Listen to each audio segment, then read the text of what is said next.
नमस्कार। कैसे हैं आप लोग?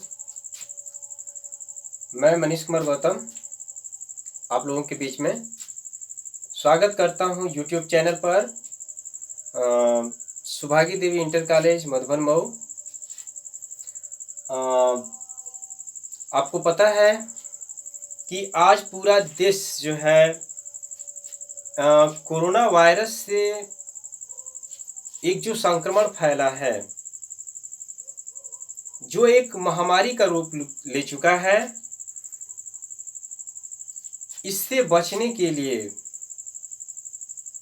एकजुट होकर लड़ रहा है।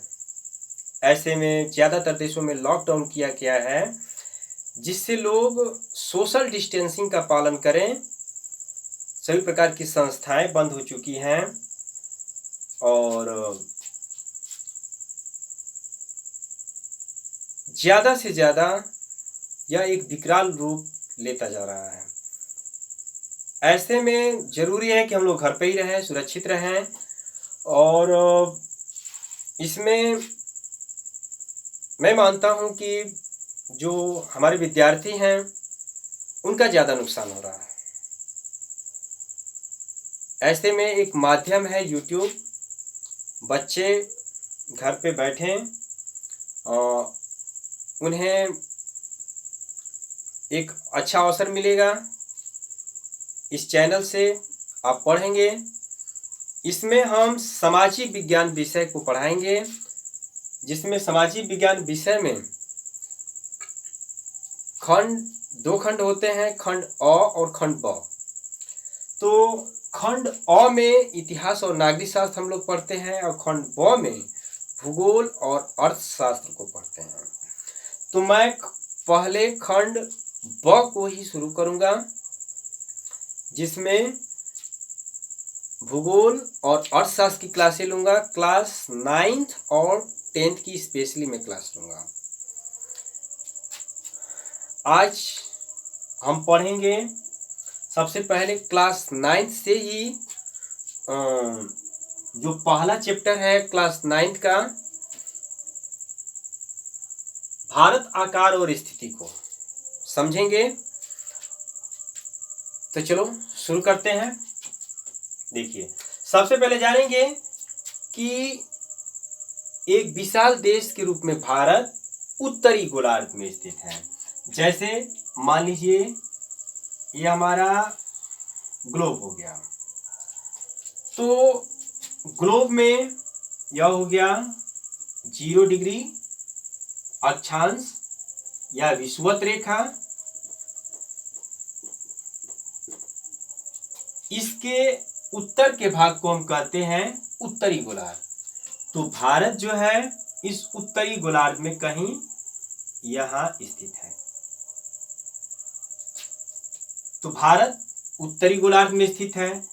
तो यहां से यहां तक आप पढ़े होंगे, क्लास 6 में ही पढ़े होंगे कि पश्चिम से पूर्व की ओर खींची गई समानांतर क्षैतिज रेखाओं को हम अक्षांश रेखाएं कहते हैं। तो इस प्रकार खींची गई होती हैं, एक एक डिग्री की दूरी पर खींची गई होती हैं। और यहां आके आप देखेंगे कि एक बिंदु होता है जिसको हम 90 डिग्री मानते हैं। इसको हम 90 डिग्री मानते हैं। तो भारत की सीमा कहां शुरू होती है? जब हम 8 डिग्री पे पहुंचते हैं, विषुवत रेखा से उत्तर की ओर 8 डिग्री पे पहुंचते हैं, तो भारत की सीमा शुरू हो जाती है। ये पॉइंट में है 8.4 पर भारत की सीमा यहां देखेंगे 8.4 पे भारत की सीमा शुरू हो जाती है और उत्तर की तरफ जाने पर 37.6 पर भारत की सीमा समाप्त हो जाती है। तो यह भारत का हो गया अक्षांशीय विस्तार। तो भारत उत्तरी गोलार्ध में स्थित है और इसका अक्षांशीय विस्तार 8.4 यानी 8 डिग्री से 37 डिग्री पॉइंट में 6 तक है। तो ये इसका अक्षांशीय विस्तार हो गया। अब गोलार्ध दो होते हैं। पृथ्वी को दो तरह से भागों में बांटा गया है। एक तो अक्षांश रेखा जो विषुवत रेखा बीच वाली है, यह पृथ्वी को दो बराबर भागों में बांट देती है, उत्तर के भाग को उत्तरी गोलार्ध, दक्षिण के भाग को दक्षिणी गोलार्ध। तो ग्लोब पर एक और रेखा खींची गई होती है जिसको हम कहते हैं देशांतर रेखा। तो वो देशांतर रेखा क्षैतिज न होकर ऊर्ध्वाधर खींची गई होती है। तो आइए इसी पर समझ लेते हैं कि एक वृत्त का मान, सबसे पहले ये जानिए कि एक वृत्त का मान 360 डिग्री होता है। तो इस प्रकार यहां से मान लीजिए एक रेखा ऐसी खींची गई, दोनों ध्रुवों को मिला के ऊर्ध्वाधर खींची गई रेखा को ही हम देशांतर रेखा कहते हैं। तो इसको माना गया 0 डिग्री देशांतर, और यह इंग्लैंड की राजकीय वेधशाला से गुजरता है, और यह GMT यानी ग्रीनविच मेन टाइम पृथ्वी का मानक समय भी है।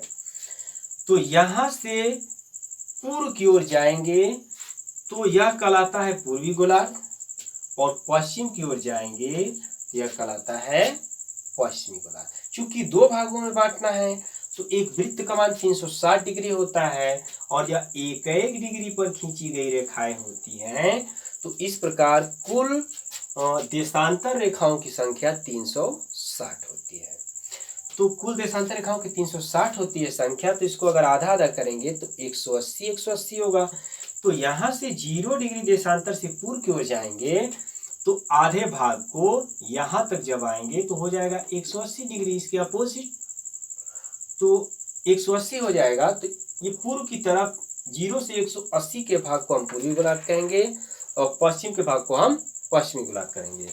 तो इस प्रकार भारत पूर्वी गोलार्ध में कहाँ स्थित है, तो देखेंगे कि जब यहाँ पर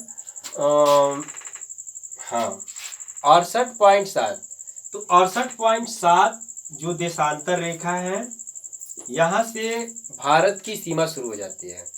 तो भारत पूर्वी गोलार्ध में 68.7 से इसकी सीमा आरंभ हो जाती है, और फिर और पूर्व की तरफ आएंगे तो यहाँ देखेंगे कि 97.25 देशांतर रेखा पर सीमा समाप्त हो जाती है।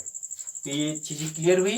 यानी भारत कहाँ है, तो आप इतना जानेंगे कि भारत एक विशाल देश के रूप में उत्तर और पूर्वी गोलार्ध में स्थित है। राइट, चलिए ये हुआ भारत का अक्षांशीय और देशांतरी विस्तार, भारत की स्थिति। अब जानेंगे कि भारत विश्व का 7वां बड़ा देश है। तो भारत विश्व का 7, इसको मिटा दें, चलिए देखते हैं। भारत विश्व का 7वां बड़ा देश है। तो सबसे पहले देखें, विश्व का सबसे बड़ा देश है रूस, इसके बाद है कनाडा, फिर है USA, इसके बाद है चीन, फिर है ब्राजील, इसके बाद है ऑस्ट्रेलिया, और फिर है भारत। तो इस प्रकार भारत विश्व का 7वां बड़ा देश है। 8वें की बात करेंगे तो 8वां है अर्जेंटीना, जानकारी के लिए जान सकते हैं अर्जेंटीना, ये दक्षिणी अमेरिका महाद्वीप का देश है।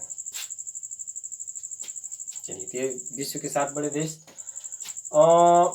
भारत में जानेंगे कितने राज्य, कितने केंद्र शासित प्रदेश हैं, इसको थोड़ा देख लेते हैं। चलिए देखिए, इसके बारे में थोड़ा सा पीछे चल के देखते हैं क्या है। हम पहले पढ़ते थे कि भारत में 29 राज्य, 7 केंद्र शासित प्रदेश हैं, लेकिन इसमें कुछ बदलाव हुआ। जैसे कि 31 अक्टूबर सन 2019 को जम्मू कश्मीर राज्य का विभाजन कर दिया गया, तो 2 नए केंद्र शासित बन के सामने आए और एक राज्य की संख्या कम हो गई। यानी हमारे 29 राज्य जहाँ थे वहाँ राज्य हो गए 28, और केंद्र शासित प्रदेश जो 7 हुआ करते थे वह हो गए 9। ये 2 नए केंद्र शासित बने, एक तो जम्मू कश्मीर और दूसरा लद्दाख। लद्दाख की राजधानी लेह और जम्मू कश्मीर की राजधानी बनाई गई और श्रीनगर। फिर क्या हुआ कि थोड़े दिनों के बाद ही 26 नवंबर को, देखेंगे लिखा हुआ है 26 नवंबर 2019 को एक विधेयक लाया गया अमित शाह जी के द्वारा, और इन्होंने प्रस्ताव रखा कि जो दो छोटे छोटे केंद्र शासित प्रदेश हैं उनका विलय कर दिया जाए। दो छोटे केंद्र शासित प्रदेश कौन से? दमन और दीव, दादरा नगर हवेली का विलय कर दिया जाए। तो इस प्रकार विलय करके एक केंद्र शासित प्रदेश इसको मान लिया गया, दमन और दीव, दादरा नगर हवेली, और राजधानी बना दी गई दमन को। तो इस प्रकार यह प्रभावी हो गया 26 जनवरी से, देखेंगे कि यह प्रभावी हो गया। और इस प्रकार राज्य तो 28 ही रहे, लेकिन केंद्र शासित प्रदेश कितने हो गए? 8 हो गए। तो कैसा लगा आज का वीडियो, ये जरूर आप लोग बताएंगे, फीडबैक देंगे, डिस्क्रिप्शन लिंक में लिख के भेजेंगे। और ज़्यादा से ज़्यादा मैं यही कहूँगा कि वीडियो को देखते रहिए, आगे भी वीडियो आएंगे, और ज़्यादा से ज़्यादा लाइक और शेयर करिए, चैनल को सब्सक्राइब करिए, ताकि जो भी मैं वीडियो बनाऊं वो आप तक पहुंचे। धन्यवाद। फिर इसके बाद में अगला वीडियो लेके आएंगे। ओके।